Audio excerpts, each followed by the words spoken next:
I don't know about you, but I think mirrors are kind of fascinating. They can be a good solution for making a space feel larger, reflecting more light, maybe adding more dimension, and of course, bringing in the aesthetic quality that we want. So, super excited for today's video. I'm sharing a couple of DIY/hacks to get some really nice mirrors.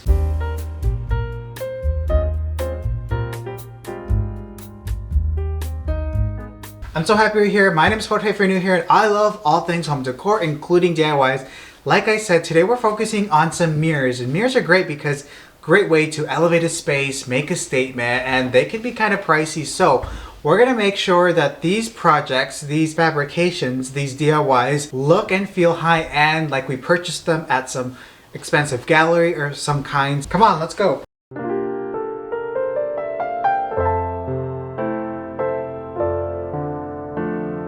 For this project, we're going to tackle an arched mirror, and I love these mirrors. Here's some imagery just to give you an idea, a vibe of what I'm going for. Now, these mirrors are perfect. They're kind of cool because they're modern in shape, but they have sort of this thick frame around them. And so with these mirrors, they can lean more modern, or they can lean a little bit more traditional, or somewhere in the middle, just depending on sort of the space that you have. You could potentially make this work.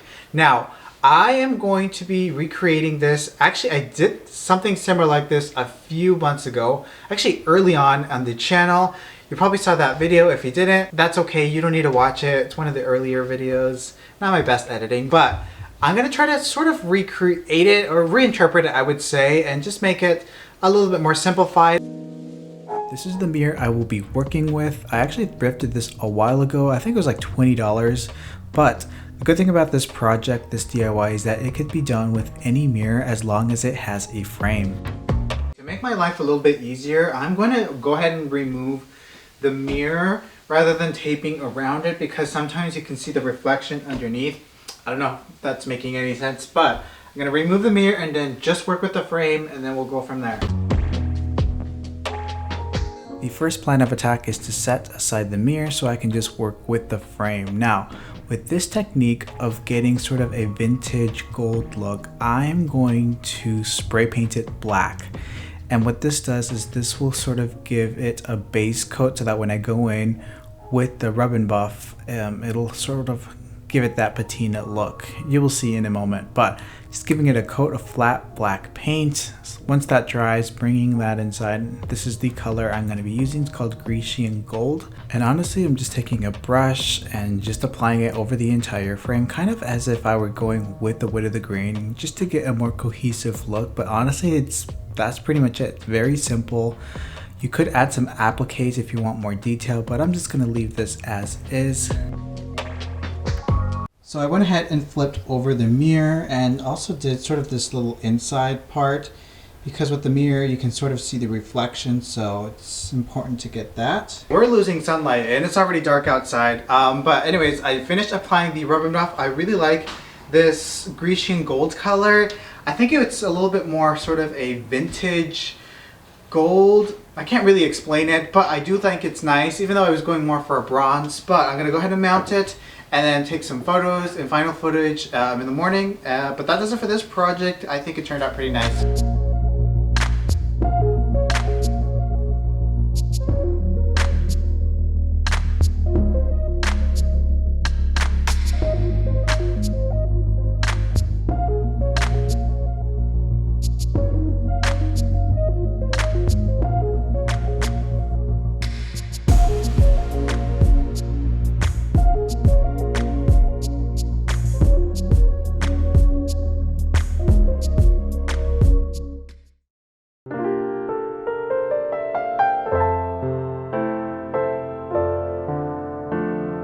Let's have some fun here, and I want to make sort of a more organic freeform mirror.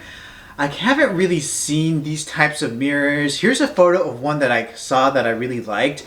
I don't know if this is going to be a trend or if this is a thing right now. Let me know if you've seen these types of mirrors, but I'm going to try to create one using these circle mirrors that I bought at the craft store.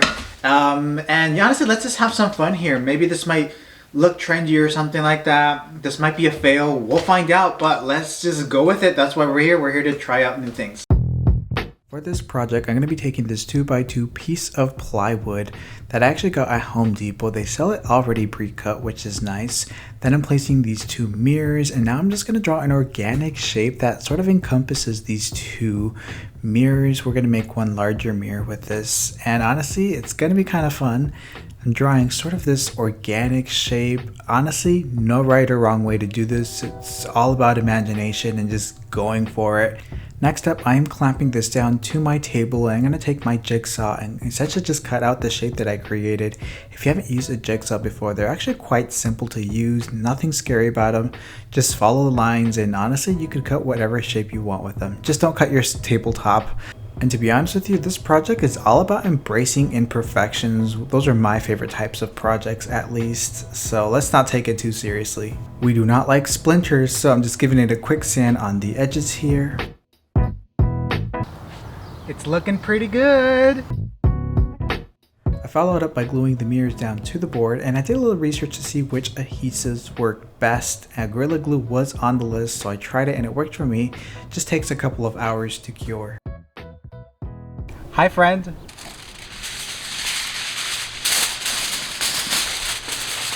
Now to get the thick organic frame as we saw in the inspirational photo, I'm going to be using a combination of aluminum foil and crumbled paper, or crumbled, whatever.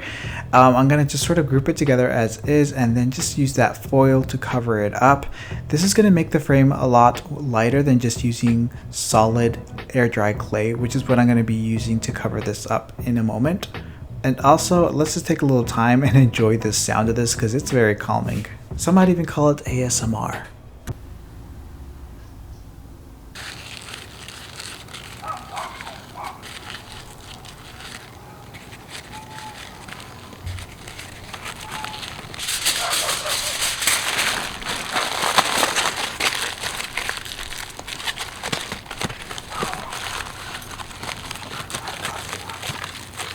Did you hear it? Did you hear the neighbor's dog barking endlessly? Yep, I know.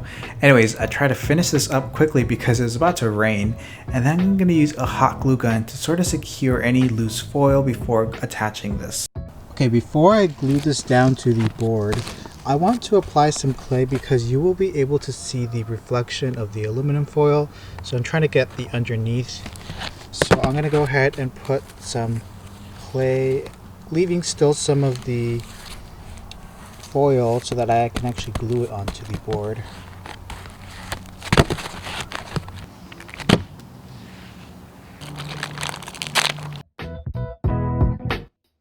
So this is the air dry clay that I am using. I'm pretty happy with it, so I will link it down below. Now I'm just taking thin pieces of clay and just putting it onto the foil. I found it best to wet my fingertips when doing this. It helped make it stick nicer to the foil. And then essentially just doing this for the perimeter before moving on to gluing. Excuse me, Gorilla Glue, if you want to partner in a future video, let me know because I am really liking this glue. This is going to give me a strong hold between the aluminum foil and the wooden base. Now I am also using some hot glue just to hold it into place while that cures because the Gorilla Glue takes a few hours to do so. So once that is complete, I am covering the entire thing with some air dry clay again, wetting my fingertips, making it nice and smooth. Once that is dry, you can definitely paint this. I really like the white look, so I left it as is.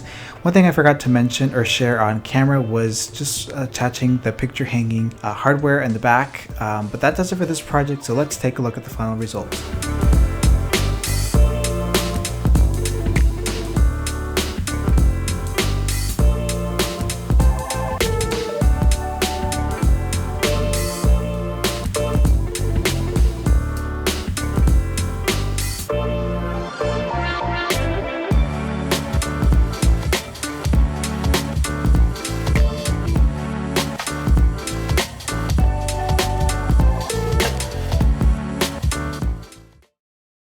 Really quickly, before we jump into this next DIY, I need to give a shameless plug to my website, which is casarefined.com, where I'm sharing more home decor content Content that does not really end up here on this channel, including home decor favorites. I'm always finding lots of deals and really nice items, including these mirrors, which actually inspired today's video.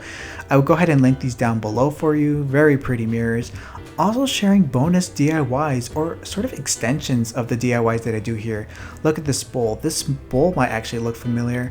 Well, it's actually a recommendation from a subscriber. She said, what would happen if you made the exterior of the bowl more fluted? And that's what I did. And I think it looks really nice. Here you see the bonus video that is on there. Yes, it's free. All of it is free over there, all of that content. So make sure that you go over there, sign up for my newsletter. I'm getting ready to send one out soon.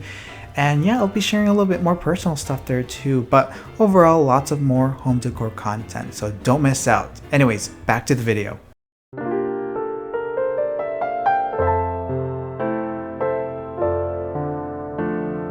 For this project, I want to make a modern mirror, but kind of give it a distressed look.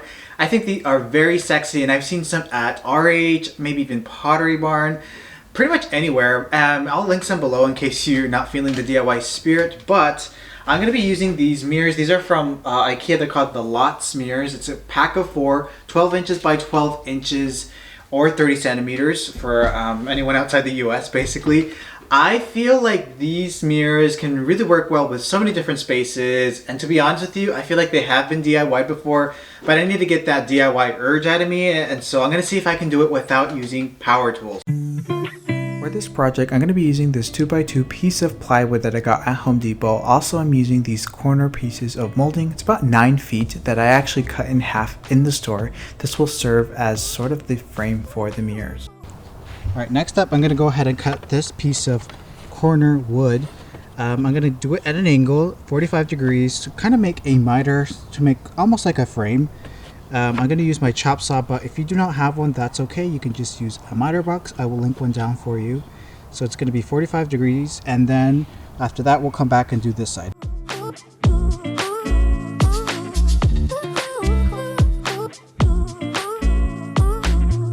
Alright, so now that I cut that, I went ahead and extended this out just a bit to account for this thickness right here. I'm going to add it to this side.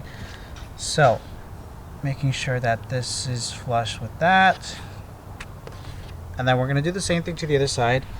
So I'm going to kind of extend a little bit. So this will be our point to add again thickness. This thickness over here. And then we're going to like miter it there. And it's okay if you cut these pieces larger. It's always to cut large and then work your way down rather than being too short, because then you can't add. Alright, so I went ahead and cut down the piece. I also cut another angle right here just so you can see how it fits nice and snug. This piece actually is still a little bit too long, so I'm going to just slowly trim it down until it meets with the angle. But that's okay. It's better to have it long at first and then cut your way down, and then I'm just going to go ahead and do that for the rest of the sides.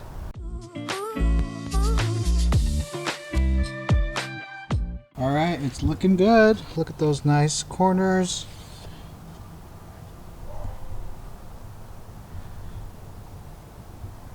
Very nice. Okay, next up, let's just go ahead and glue this thing together, and then we'll be on our way. You guessed it, that's right. I am going to glue this together using Elmer's Glue All. Not the school glue, but the Glue All version. I'm going to apply a decent amount into the inside corners of the molding, as well as the miter cuts that I just did. And honestly, just really like this glue for its strong hold. This is going to hold the project panel onto our frame that we just cut. Also going to use some duct tape, not duct tape, what do you call this? Painter's tape, to secure the miters or the corners while this glue cures. Don't forget to put something heavy on top so that it doesn't move around.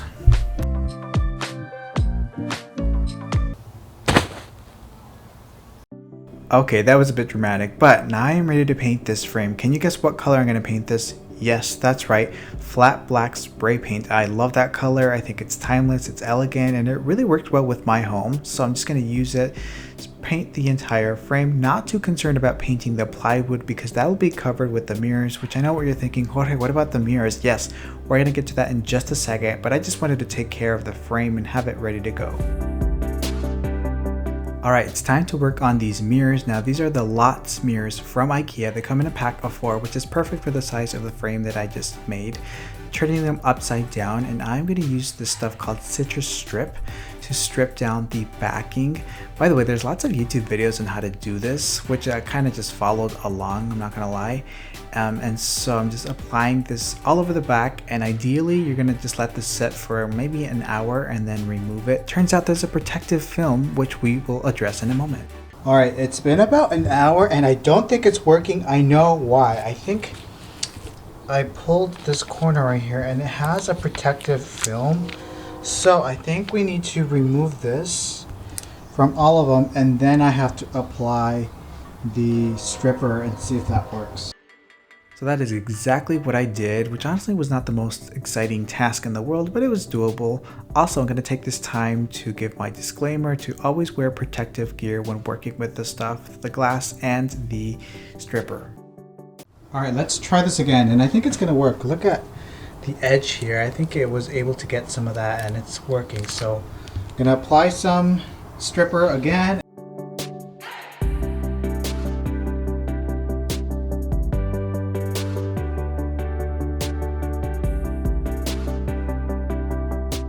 Look at that, easy as butter.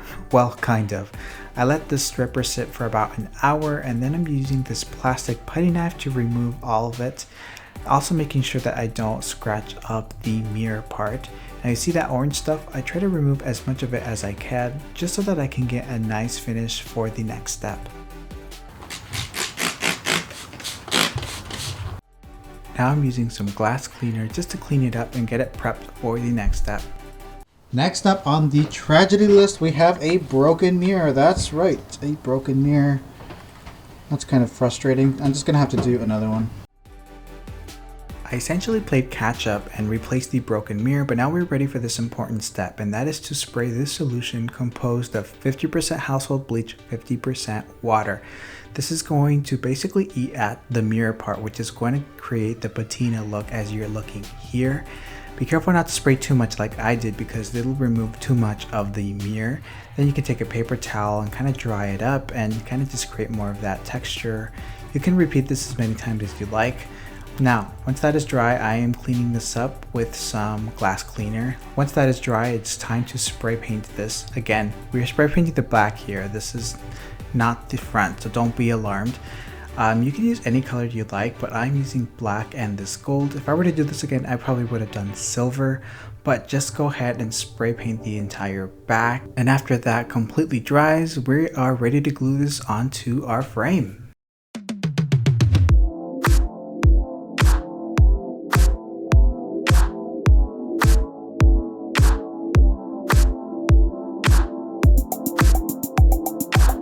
Personally, I think it looks best put together like this, rather than spacing them apart with a little gap. So I'm just going to put them close together, and then I'm just going to center them and then glue it together. My good friend Gorilla Glue made another appearance, and now we are going to use it, of course, to attach this mirror onto the frame. Don't put too much like I did, because this stuff apparently expands, or I think it does, and it started goozing out of the edges, which is not a good look. Either that or put it more towards the center of the mirror. But honestly, that does it for this project. I'm not gonna lie, it's a little bit too rustic for my taste. I think I overdid it, but nonetheless, I still think it's all right. So let's take a look at the final result.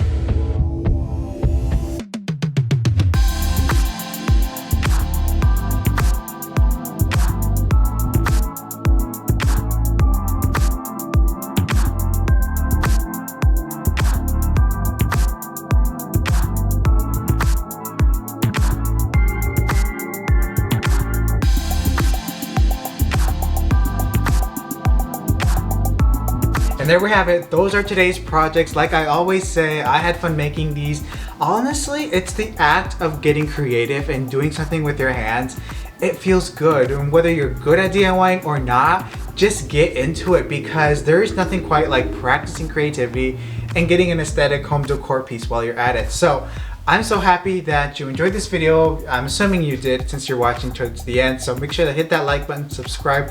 Also, comment down below. Let me know which of the projects was your favorite if you have any. Thank you so much for watching. Check out these other DIYs. I built up a pretty good collection of these types of videos. But thanks again. I'll catch you in the next time. And yeah, bye.